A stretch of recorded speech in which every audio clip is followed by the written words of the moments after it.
Kisah Sari Bulan. Asal-usul Kerajaan Tangko, Nusa Tenggara Barat. Pada zaman dahulu kala, di Pulau Sumbawa terdapat sebuah kerajaan. Suatu malam, Datuk Pandai, sang putra mahkota, bermimpi bahwa dia menikah dengan seorang perempuan bernama Sari Bulan. Keesokan harinya, Datuk Pandai segera menghadap ayahnya. Ayahanda, semalam Ananda bermimpi menikah dengan seorang gadis bernama Sari Bulan.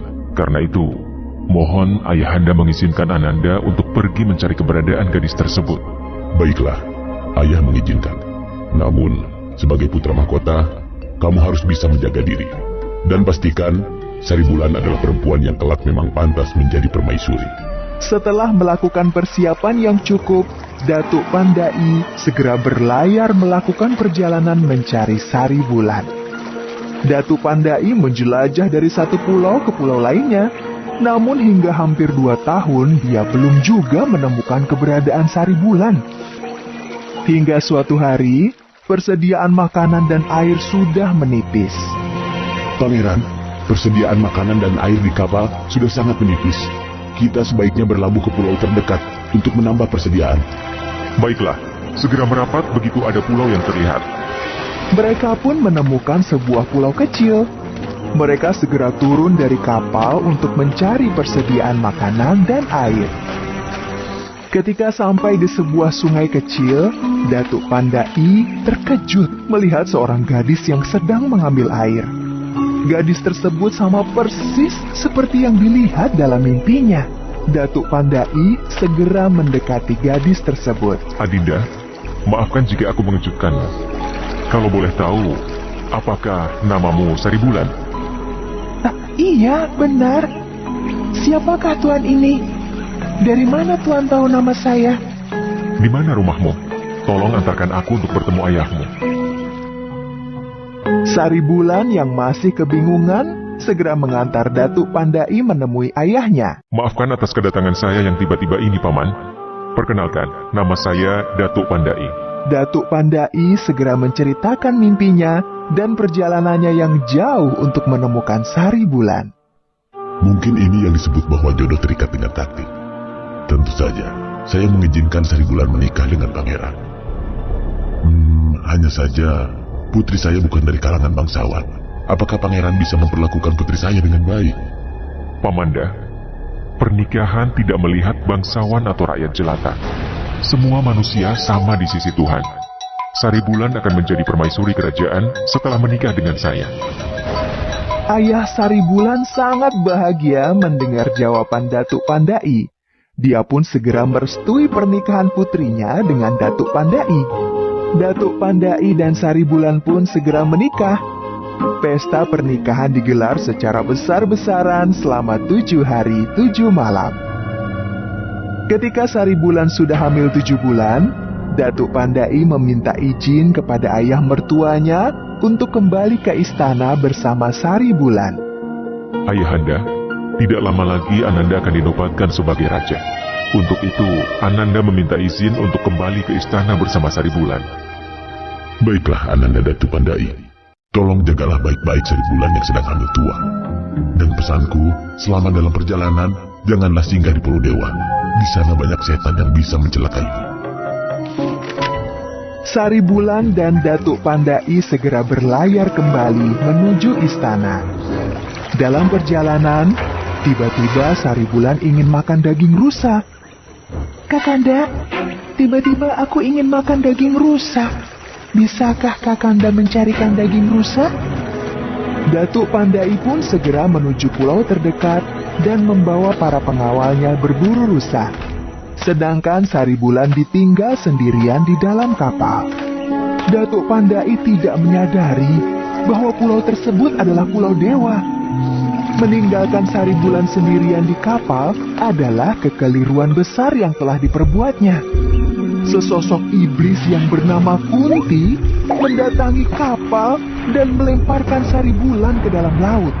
Kunti mengetahui bahwa Datuk Pandai putra mahkota. Dia berharap bisa menjadi permaisuri. Setelah melemparkan Sari Bulan ke laut, Kunti segera memakai baju dan perhiasan milik Sari Bulan. Datuk Pandai yang kembali ke kapal terkejut melihat keadaan kapal yang porak-poranda. Dia juga semakin terkejut ketika melihat sosok perempuan berwajah buruk tetapi memakai pakaian milik Sari Bulan. Datuk Pandai pun sadar dia telah datang ke Pulau Dewa. Dia mengira bahwa Sari Bulan telah dikutuk menjadi perempuan berwajah buruk dan kehilangan bayinya. Setibanya kembali ke istana, Datuk Pandai segera dinobatkan sebagai raja. Sedangkan Kunti yang dikira Sari Bulan pun menjadi permaisuri. Namun, sikap Kunti sangat gila hormat dan sombong. Datuk Pandai hanya mengira sifat tersebut akibat kutukan dari Pulau Dewa.